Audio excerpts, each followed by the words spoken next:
Hola, hola Martín, hola Pere. Ya se acabaron los equipos pequeños. A Colombia se eliminó. Estoy en Ecuador. Ecuador se eliminó. Les cuento una cosa rarísima. En Ecuador yo vi el partido Ecuador-Inglaterra y los ecuatorianos hinchaban por Inglaterra, pero a muerte. ¿Por Odiaban a qué? los mexicanos porque los sacaron. O sea, estos son unos odios raros, ¿no? Como Ecuador perdió con México, Ah, aquí entonces el partido México-Inglaterra. sí. Mm, Entonces, se defiende tanto la patria que se vuelve enemigo el que lo derrota. O sea, es una cosa nueva. mm. Ahí comenzamos.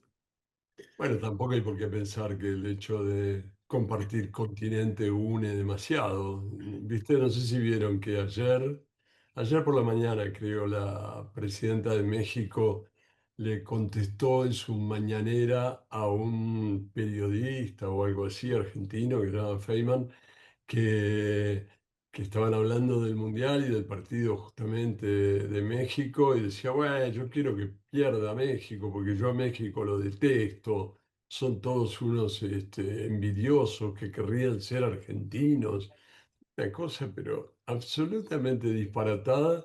Igual no me parece que valga la pena que una presidenta salga a contestarle. Es un tipo muy conocido en la Argentina, pero bueno, conocido por imbécil.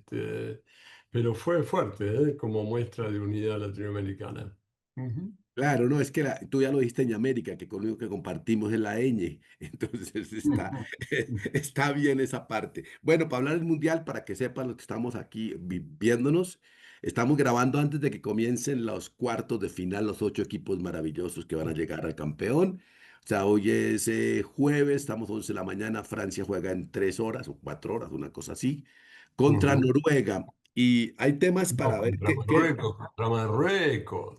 contra Marruecos, yo pobre, hasta el africano lo quiero Oiga, eliminar usted ya hasta prepárese bien. Claro, es que te das cuenta, Martín, cómo ha acabado el periodismo, ¿no? Con personajes como Omar Rincón, que ni siquiera se Claro. preparan las conversaciones. Dios Bueno, pero mío. hay una cosa para conversar. Todos los equipos africanos, e inclusive casi Marruecos, los eliminan después de los 80 minutos. O sea, a Ghana, a Senegal, a eso. Y un racista dijo que era que los africanos solamente se pueden concentrar 80 minutos. Y lo peor es que casi todos se fueron eliminados después de los 80 minutos. Bueno, es interesante. Quiere decir que África tendría que abandonar el fútbol y dedicarse al rugby, que dura De 80 pronto. minutos. Sería, bueno, ya tenemos el ejemplo de Sudáfrica, que es bueno en eso, y si el resto de los países siguen, va a haber un monopolio absoluto africano, si pueden concentrarse 80 minutos. ¿Eh? Sí, sí. Lo que pasa es que Omar está obviando el debate clave sobre eso de eliminar, por ejemplo, a Egipto, que es uno de los atracos más flagrantes que he visto yo en la historia de mi fútbol. Una faltita que, como Ah, diríamos en español, de mierda, que provoca el 3-0-0-3 de Egipto, en el minuto 71, con una Argentina destruida, que estaba viendo el partido, que son más malos que un demonio, más malos, 3-3 goles de Egipto, y la FIFA de Infantino, en contra de la opinión de Martín, en la que hoy no estoy de acuerdo en tu Twitter, ujú. decide que Argentina tiene que ganar ese partido. Madre mía, ni el peor Real Madrid de los robos más grandes de la historia de la Champions. Otro Robo con periodista, todas las... otro Robo, periodista robo, robo, Martín. que no se Robo preparó completo. otro periodista que no Robo, se vi preparó el trabajo, porque vi ese el gol partido de 2 veces, Marruecos. Martín. Escúcheme un De momento, Egipto, perdón. De Egipto. el gol de Egipto no lo llevaba al 3-0, era el 2-0. Fue No, anulado, sí señor, mire el era Sí, el partido. tercer señor. gol. No, era el No, fue el 2-0 porque segundo, después hubo el segundo. Sí, fue el señor. segundo. Y después al rato, como lo anularon, los egipcios hicieron otro igual. O sea, nunca Sí, hubo nada parecido a un 3-0. Por favor, prepare lo que va a decir. Si tiene que acusar a alguien, sí hubo no deje sí esos hubo porque flancos porque es muy fácil rebatirlo. No, vea, bien, Pere, el segundo fue el anulado, después hicieron el segundo sí, otra vez y después Argentina hizo los dos y hizo el tercero. Eso fue lo que pasó. Ujú, El exactamente. tercer gol sí, también está en disputa, pero bueno, el de Argentina, pero sí, pero el tercer Pero gol de pronto, Argentina también parte de un penalti a Salah que la FIFA no, decide no pitar. no, Es no, no, exactamente no.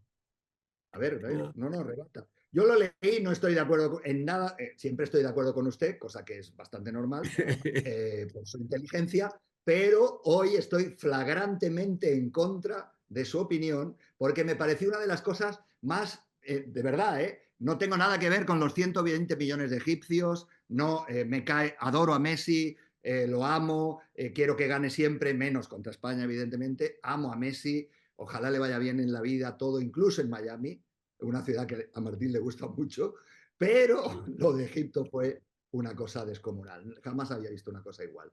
Ni el Real Madrid se atrevería tanto.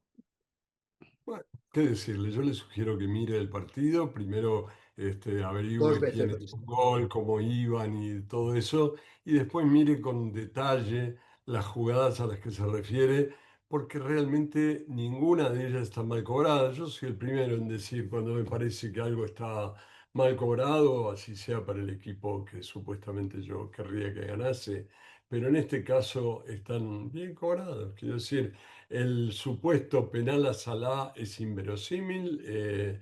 Julián Álvarez le había sacado ya la pelota. Mírelo con detalle. A ver, Julián Álvarez le había sacado ya la pelota y se estaba yendo para el otro lado y Salah le pegó o tropezó con su pierna.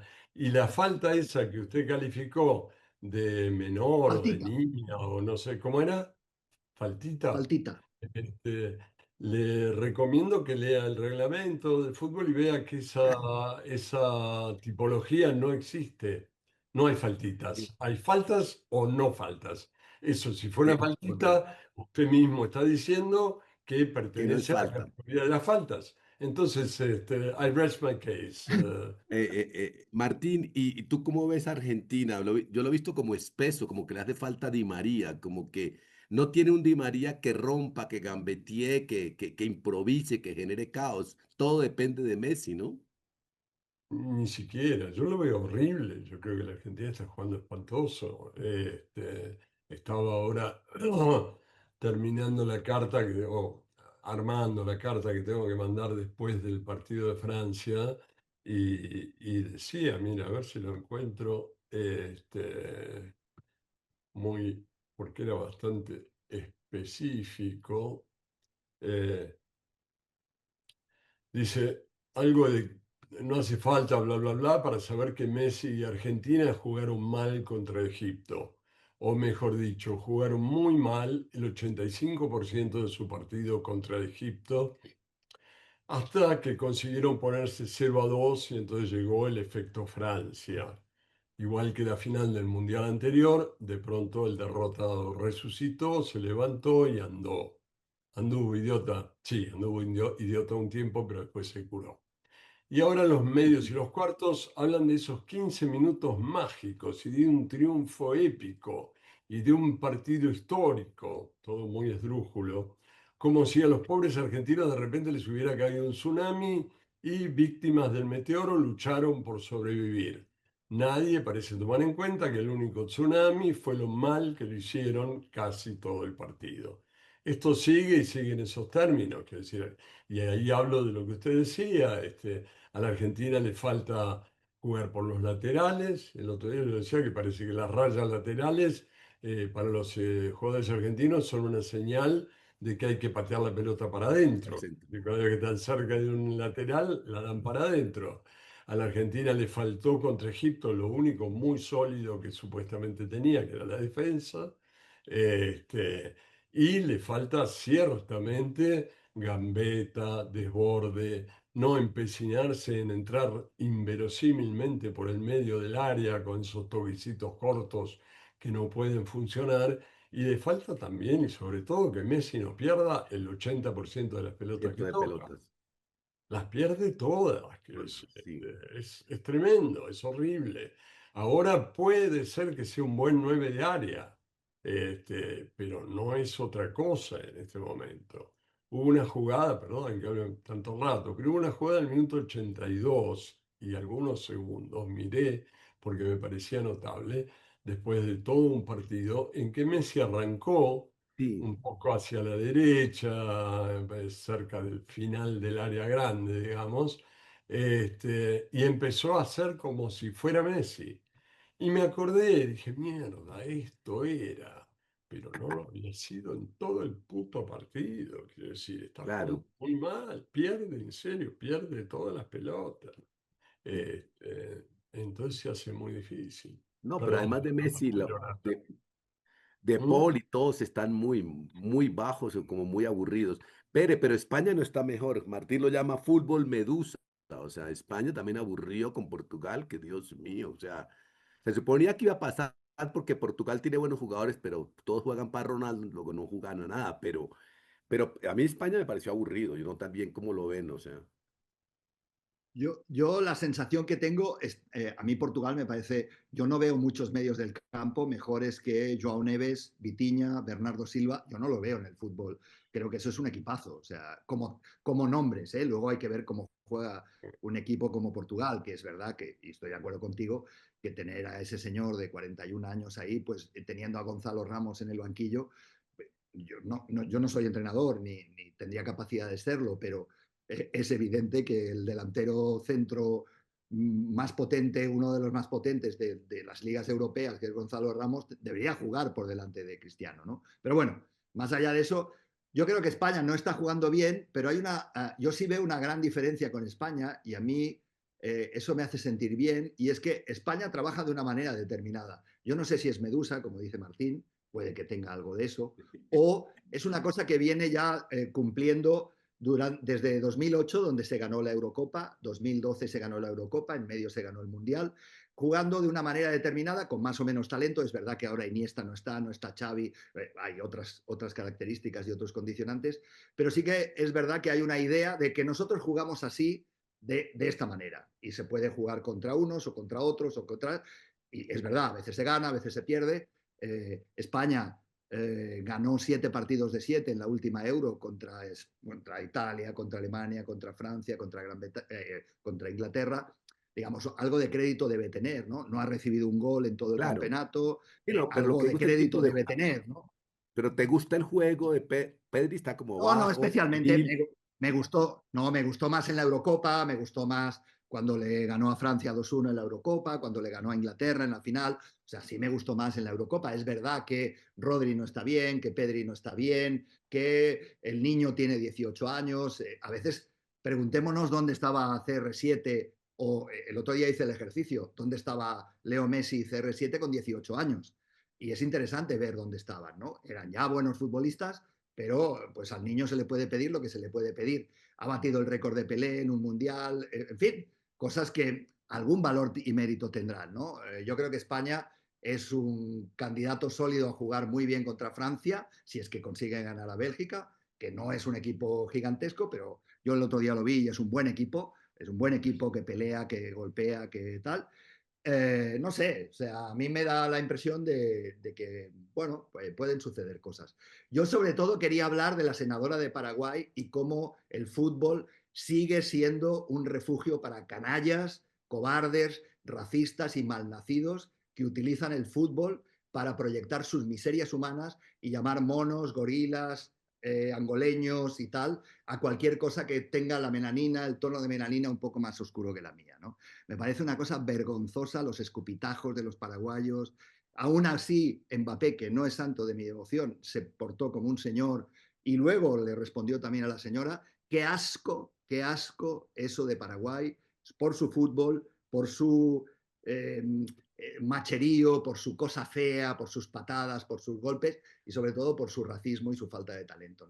No quería que no habláramos hoy de Paraguay y de lo que significa el racismo hoy aún en el siglo XXI en el fútbol este que nos gusta, que a veces no sé por qué nos apasiona, ¿no? pero Martín, Oh, cierto, a mí me gustó un poco lo de Paraguay frente a Francia, no sé, como juego, como que no tenía más, y entonces como que me pareció como el débil jugando a lo que podía ahí, pero obviamente el racismo que dice el joven Pérez y Tenaz, terrible, pero fue una senadora paraguaya. Y lo otro, ¿y España cómo te No, parece, Martín, y Paraguay?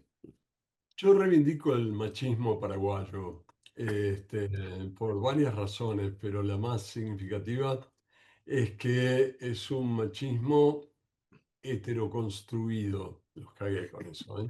Quiero decir, no lo hicieron ellos, se lo hicimos nosotros. Ah, sí, Nosotros, sí, sí. quiero decir, la Triple Alianza de Argentina, Uruguay y Brasil, que entre 1865 y 1870 matamos a casi todos los hombres paraguayos. Quedaron un hombre por cada 7 mujeres en Paraguay después de esa guerra triste. No tenían más remedio que ser machistas, no tenían más remedio que ser polígamos. Quiero decir, para que sobreviviera Paraguay, se armó una política de Estado de que los hombres tenían que preñar a más de una mujer, porque si no, no daba la reproducción vegetativa, digamos, de la población. Entonces, asumo la parte pequeña que me toca en la culpa del machismo paraguayo y reivindico, en fin, su sentido no autónomo y autoconstruido. Pero fuera de eso, que no es muy importante, a mí me hubiera gustado hablar mucho más de, como decía además en una de estas cartas, de Bonpland, el botánico que un dictador paraguayo hizo secuestrar porque era un botánico francés mandado por las autoridades argentinas, año 1820 y tantos, y el dictador paraguayo lo hizo secuestrar porque quería conservar el monopolio de la yerba mate. Tampoco le fue bien con eso, pero bueno, todo no se puede. El chiste de todo esto era que el dictador, el supremo dictador del Paraguay, como se hacía llamar a sí mismo, se apellidaba Francia. Entonces, ahí todo tenía cierta gracia. Pero bueno, nada, España, a mí me gusta el juego de España. Eh, lo que pasa es que yo creo, bueno, lo mismo que le pasaba en general a todo lo que podríamos llamar guardiolismo, ¿no? Es una manera que a mí me encanta, pero que corre el riesgo de transformarse con cierta facilidad en manierismo, ¿no? Y ese es el peligro y eso es lo que le puede pasar, o le pasó, por ejemplo, contra Portugal, yo creo, a España, en que consigue, y por eso yo hablaba del fútbol medusa, consigue tener mucho la pelota, apaciguar el partido hasta un nivel así como ya un poco hinchapelotas, y no consiguió, salvo una vez en el partido, ese cambio de ritmo, esa aceleración que justifica todo lo demás. Es decir, si uno hace eso para 5 veces por partido, encontrar el agujero, el pase profundo, el cambio de ritmo, la gambeta, bueno, entonces sos Gardel, que sí, eso es el Barcelona de Guardiola, digamos. España en este momento no parece que lo logre tanto y yo creo que tiene que ver con que los de adelante tienen problemas, quiero decir, a mí Ferran nunca me gustó, me mató el otro día el pase que dio porque fue buenísimo, cosa que Espectacular. me costó soportarlo. El Vasco está bien, es un pescador, qué sé yo, pero tampoco es un jugador, bla, bla, bla. Y el niño, como dice el compañero Ortín, sí, yo sé que tiene 18 años, pero nadie lo obligó a estar ahí, ni nadie obligó al otro a ponerlo. Entonces, si les parece que el problema es que tiene 18 años, pónganlo en el Mundial de Marruecos del 2030, ¿no?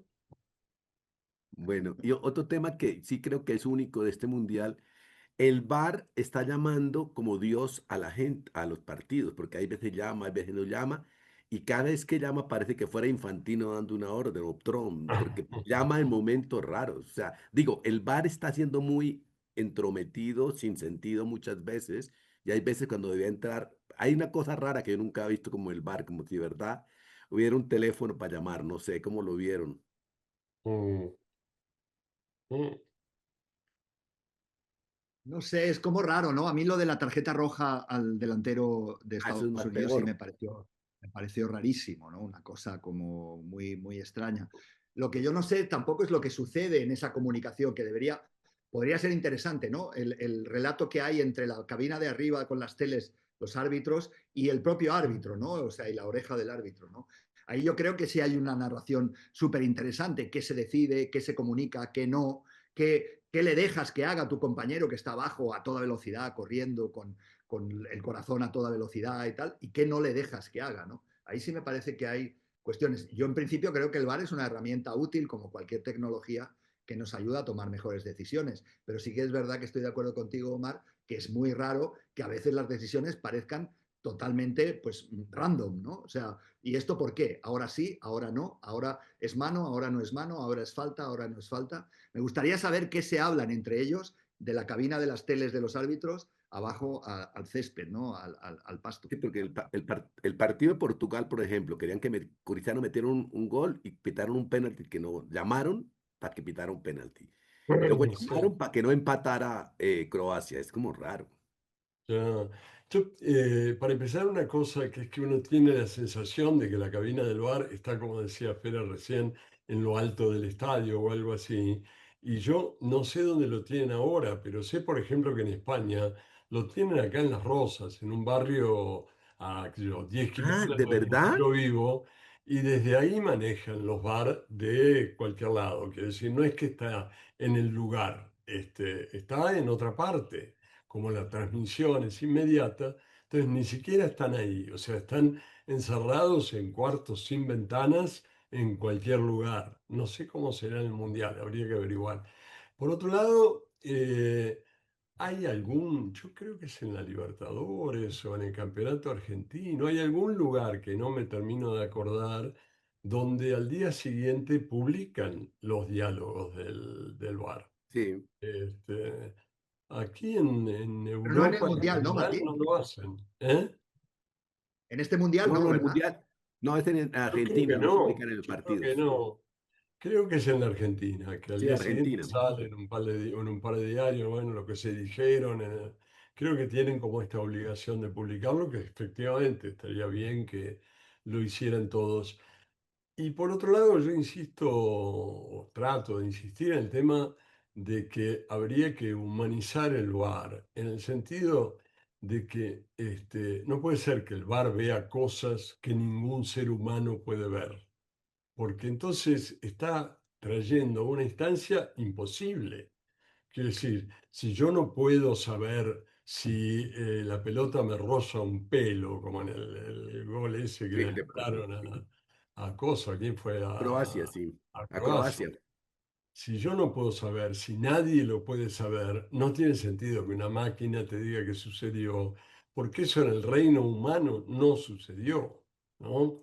Y si tú tienes 2 centímetros más adelantado el tapón, el primer tapón del zapato izquierdo, y no lo puedes saber porque yo creo que tampoco. Quiero decir, creo que tendrían que justamente para que funcionara quitarle precisión, quitarle definición para acercar la definición del VAR a la definición humana. Sí, claro. Porque los que están jugando son seres humanos. Cuando jueguen robots, que les pongan un VAR a la altura, pero mientras jueguen seres humanos, también que le pongan un VAR a la Sí, altura, no. ¿no?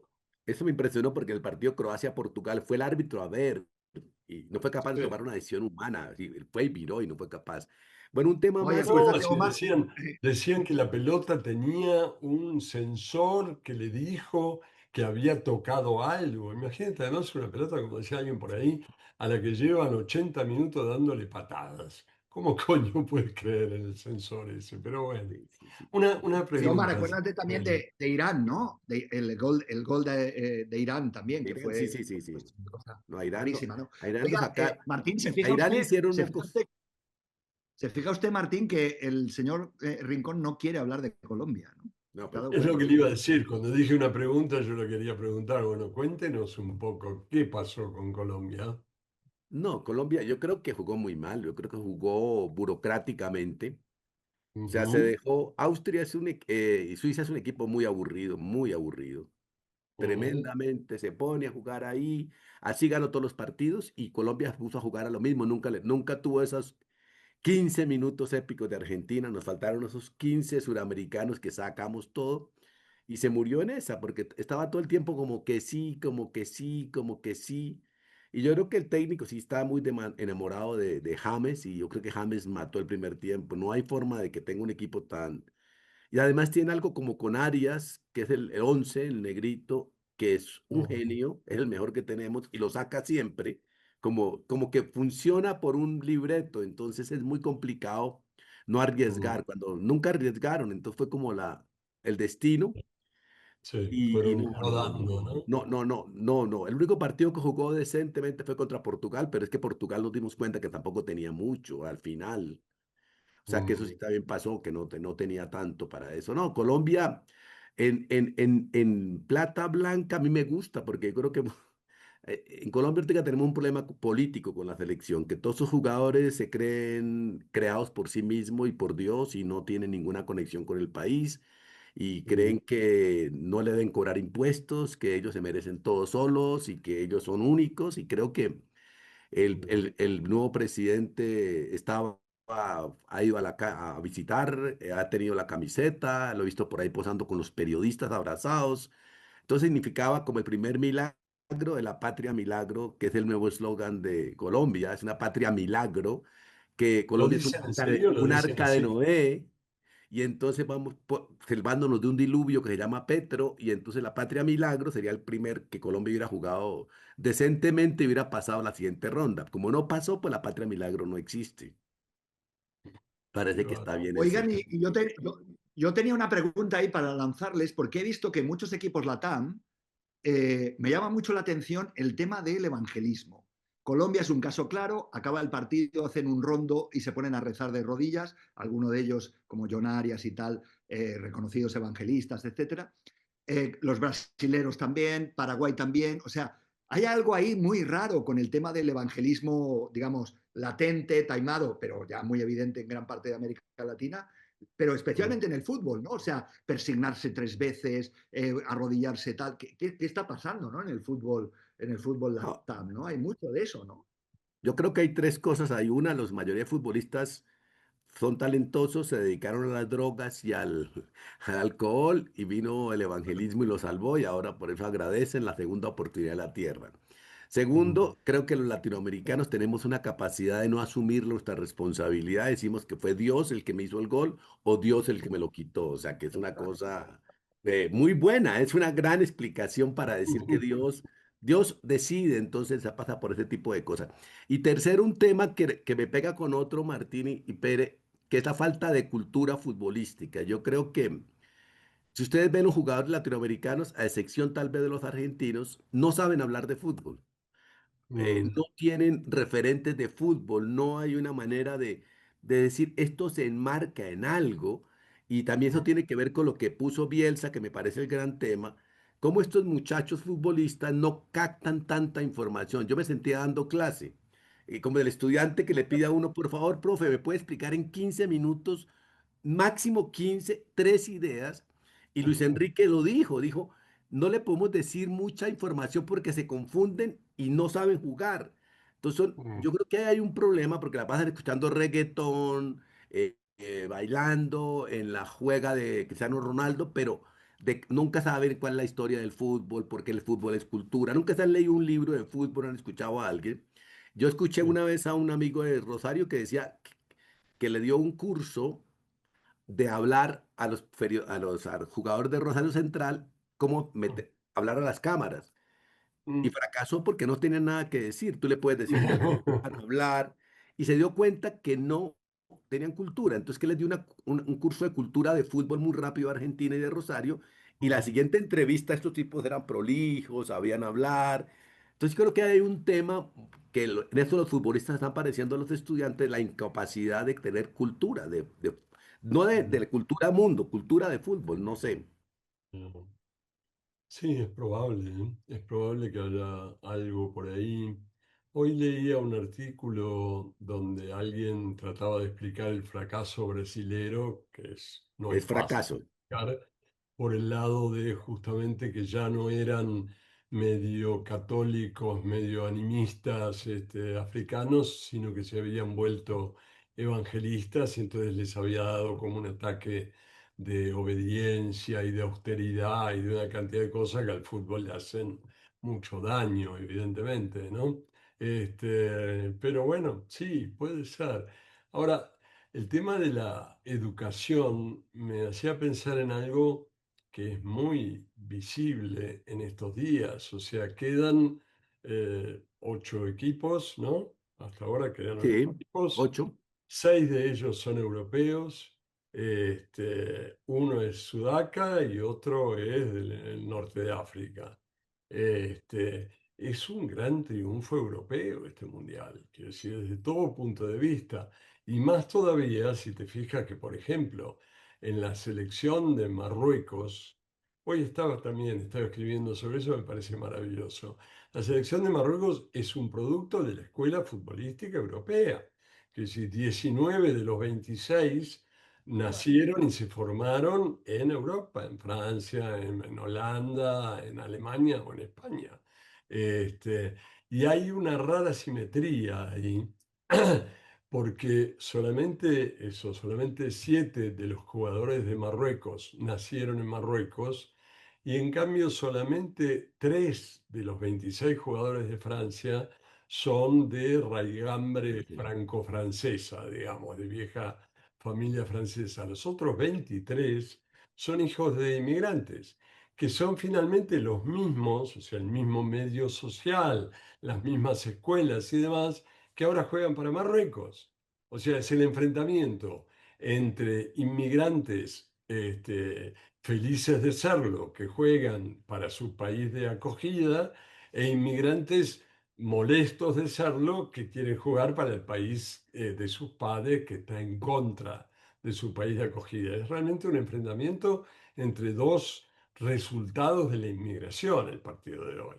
En ese sentido, En yo ese, estoy con Marruecos a tope, pero bueno, no, va a sí, ser el difícil. tema de la migración y las ciudadanías y las patrias se volvió complicado. Sí, yo creo que eso, qué tan patriota uno es cuando estás en un país católico y eres musulmán y cuando tienes referencias distintas. Pero Ortega hágase cargo, es colonialismo otra vez. O sea, que se cuenta, otra vez perdieron los Siempre, negritos, otra vez siempre, perdieron los siempre, siempre. sudacas, otra vez Siempre. ustedes volvieron a jodernos, ¿bien? Siempre, siempre, siempre. Oye, yo quería hablaros también de una cosa que me parece que es muy interesante de reflexionar del fútbol de hoy y también con la dimensión social que tiene.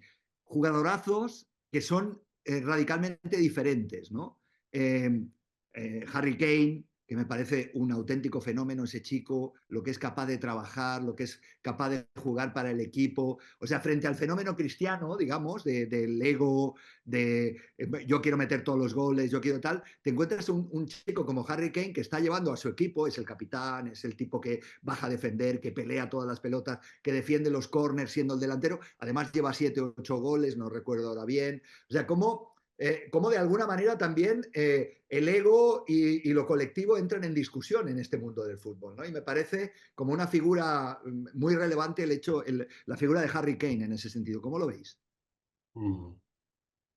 Pues lo que pasa es que también yo creo que esto es un mundial hecho mediáticamente para los egos, para los yos. O sea, casi no se habla de Portugal, sino de Cristiano Ronaldo. Casi no se habla de Inglaterra, sino de Kane. Casi no se habla de Argentina, sino de Messi. Casi no se habla de Noruega, sino de Haaland. Entonces, casi que es un mundial hecho con figuras del espectáculo. Muy gringo en ese sentido. Muy quienes llevan el show. Entonces, buscaban siempre a quién. Por ejemplo, en el caso mexicano no encontraron la figura, era Jiménez, pero pusieron al niñito Mora y No. finalmente el que era la figura fue el Colombiche que lo sacaron y el partido perdió. O sea que el negrito era, cuando sacó a Aguirre, sacó a este jugador, la selección jugó re mal. O sea que de alguna forma se buscan y el equipo que no logre tener una figura está un poco perdido. O sea, creo que en España, por ejemplo, es Yamil, pero técnicamente para ustedes y para todos nosotros es más importante Pedri, que está un poco bajo de forma, pero Pedri no sería la figura, no sería el mediático, el que llevaría el capitalismo más adelante. Entonces yo creo que cada cual actúa su show y Martín escribió una cosa súper linda sobre Haaland. Es que Haaland, acabo de leer un TikTok también,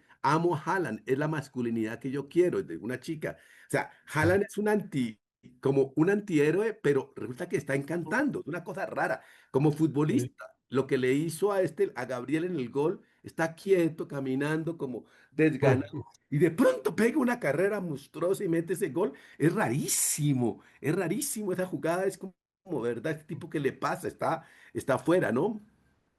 Bueno, yo le escribía en esa carta que voy Sí. a mandar más tarde, le escribía a Villoro que me reprochaba algo de que yo hablaba mal de los jugadores que caminaban por el campo. Y yo le decía, bueno, pese a lo que se podría pensar de mí, yo no estoy en contra de las personas que caminan. Este, Y es más, reconozco que dos de los tres grandes jugadores, digamos, de este mundial caminan sin parar. Caminen, Es decir, ¿sí? el tercero es un que corre como un perrito sin dueño, Mbappé. Bueno, ¿qué va a hacer, pobre? Es lo que es. Pero ni Haaland ni Messi corren, están caminando por ahí, como ay, pasaba por acá, y de pronto, ¡boom!, se activan y te matan, ¿no? Eso es, y lo de Haaland que yo decía también es que me encanta cómo festeja, realmente pone cara de, qué curioso, otra vez hizo un gol, qué raro, che, las cosas que me pasan.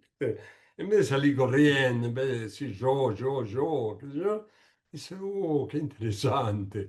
Bueno, eh, pero con respecto a las individualidades, yo me pregunto si fue el huevo o la gallina, digamos, en el sentido de que hace mucho tiempo, yo no recuerdo ningún mundial que a esta altura tenga tres tipos con 7 goles y uno más con 6, que si no había pasado nunca. ¿Se puede pensar que los equipos se confabulan para que todos sus goles los haga uno y entonces se produce esta situación? Me parece difícil que esto Pero suceda. si quitamos la primera ronda, da los mismos goles de los mundiales pasados. Pues si quitamos los primeros 16 partidos que eran con equipos, es que se Ah, aumentaron los partidos también, entonces aumenta la... Y los puede primeros ser. partidos eran débiles, aparentemente no los analicé. Bueno, para no alcanzar a nadie más, para terminar, Martín, ¿tú quién crees que va a quedar la final? No el campeón, pero la final, ¿quién sería? No lo sé, no lo sé. Este, Francia, Argentina, como dice Pere Ortín, que está, la FIFA quiere eso. a No, mí yo no me digo eso. encantaría Marruecos-Argentina, porque con darle una buena patada a Hakimi se arregla casi todo. Y el chiquito ese, no me acuerdo nunca cómo se llama, Ibrahim, el de los rulos, ¿cómo se llama? El jovencito Guami, 18 años, ¿eh? ¿Cómo es? el de los ricitos, Guavid. Sí, sí. el de los rulos. Ese arruga si llega a una final del mundo. Y a Hakimi hay que pegarle. Yo creo que con esas dos variables la Argentina podría ganar esa final y sería una final graciosa porque excluiría a todos estos 6 europeos que quedarían por el camino. Pero es Ah, mucho más una petición de deseo que un juicio real, ¿no? Realista. Yo creo que el doctor Caparrós confunde una vez más sus deseos con la realidad. La final va a No, no ser los la misma, confundo, sé que son. va a ser la misma que la de la pasada Eurocopa, va a ser España-Inglaterra y va a volver a ganar España, sí. España-Inglaterra. Demostrando de nuevo, como afirma el señor Caparrós, y yo estoy de acuerdo, que hay una distancia estratosférica entre los fútboles del mundo. O sea, sí. Pero no solo Bueno, por el resultado, sino no solo por el resultado. Tú, Omar, eres apasionado de la Premier League. Martín y yo hablamos de tanto en cuanto sobre los partidos de la Liga Española, algunos bonitos, otros feos, la Champions, etcétera. Hay un nivel de competitividad, de talento, de pasión. O sea, cómo juega el PSG de Luis Enrique es una cosa inviable. El partido PSG-Bayern Múnich que vimos este año es una cosa que está en otra dimensión espacio-tiempo del fútbol, ¿no? Y yo creo que eso sí se refleja de alguna manera en el no, conjunto selecciones, ¿no? pero espera, Pues esas son obviamente el PSG, el City, el Madrid, el Barcelona, etcétera, son las verdaderas selecciones. Pero en sí. las selecciones, en las 8 selecciones que están jugando estos últimos partidos, no hay prácticamente nadie que no juegue en esos equipos. O sea que tienen el mismo nivel de competencia qué sé yo, y de exigencia los jugadores de Argentina que los de Inglaterra, que es decir, todos juegan Sí, en la Premier estoy de o acuerdo en con la... eso. Estoy de acuerdo ¿Mm? con eso, Martín, pero fíjate qué gran distancia hay. Nuno Méndez, Joao Neves, Vitinha, campeones de Europa, el mejor PSG de la historia. Ese partido es inolvidable. Tú y yo hablamos con Sí, pasión de qué cosa más hermosa habíamos visto. Esos tres tipos son de los mejores top 10 de Europa y Mm, Portugal queda fuera. O sea que al final hay sí, argumentos también a favor, en contra, etcétera, ¿no? Yo, Nuno sí, Méndez, ese chico portugués, me parece una cosa estratosférica como futbolista. O sea, la capacidad mm. que tiene, cómo juega, cómo sube, cómo baja, cómo golpea, cómo marca. ¿Cómo chuta faltas? Por Dios, ¿de dónde sacaron a este niñito? ¿No? Y claro, luego lo llevas a Portugal y no funciona, ¿no? O sea, o no funciona en la dimensión que lo hace funcionar Luis Enrique, ¿no? A mí me parece que hay reflexiones ahí asociadas a cómo funciona el fútbol en Europa y cómo Sí, funciona en también otros ahí lugares. juegan para Cristiano Ronaldo y el técnico lo hizo mucho. Yo creo que va a quedar, Francia va a la final, ¿no? O sea, no sé si con Mm. Argentina o Inglaterra, pero creo que Francia con poco puede pasar a la final. O sea, no veo, pero son predicciones. Bueno, Martín Pérez, gracias por estar en Amateur. Si nos vemos y que, bueno, sigamos viendo fútbol, porque ¿qué más hacemos? Ok. Que gane el menos malo.